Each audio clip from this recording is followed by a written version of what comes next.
Ohayo, konnichiwa, Japan. Mukhang mainit ngayon ng panahon guys ah. Oh, kita nyo ba yan? Magsa-summer na eh. Tapos lang ng tag-ulan. Ang susunod nga pala sa weather dito, pag umulan, summer na. Ganun. Pero mas gusto ko naman yung ganitong panahon dito sa Japan. Kasi may enjoy mo talaga eh. May enjoy mo ang ilog, may enjoy mo ang pool, may enjoy mo ang dagat, may enjoy mo ang gumala. Dito nga pala guys, pag halimbawa tatawid ka, pag kahit wala ka sa pedestrian, basta nasa tamang hintuan ka, titigil at titigil ang sasakyan.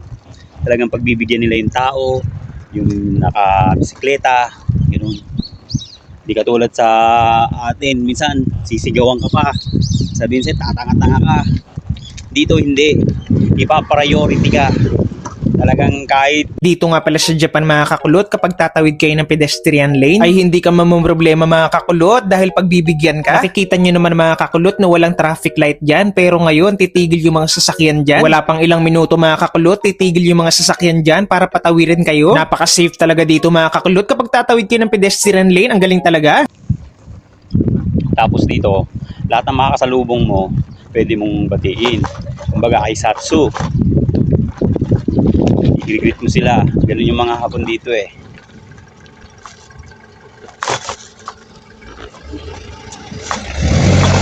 Yeah. Di yung mamimili ka ng i-greet mo. Pero saan mo, di mo man sila marinig na sasagot, magbabaw yung mga yan. Sign of respect, sign of na sumagot sila sa'yo. Diba? Ganun kagaling ang kanilang kultura. So, andito na ako sa aking apartment.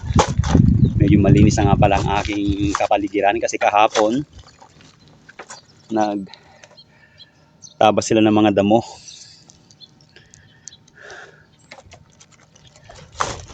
Medyo malinis na dito kasi pag alam na masukal na yung paligid, tatabasin na nila lahat.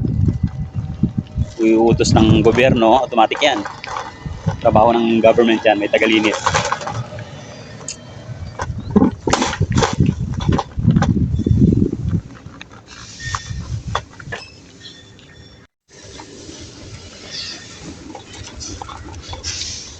O, pauwi na tayo. Galing ako ng convenience store.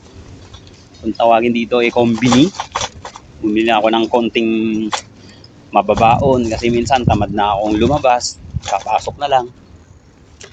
Minsan tamad din magluto. Kung ano lang mahugot sa rep, yun na lang yung babaonin. Pwedeng kainin.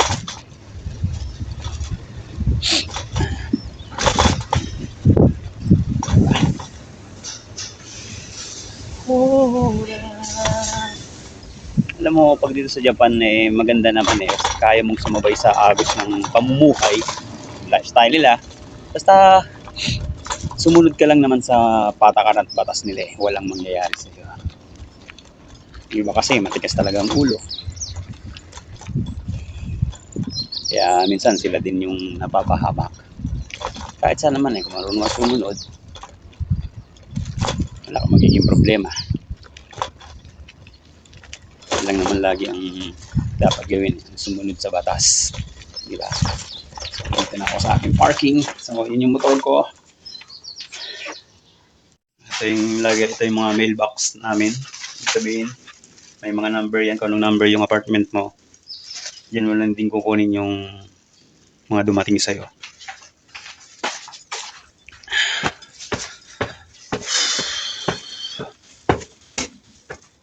Ay. Yan o.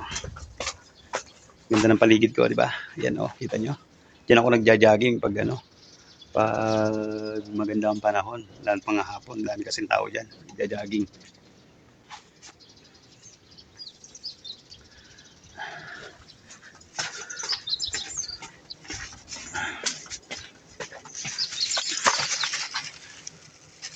So, ito nga palang aking apartment, yan o, yan. Diba?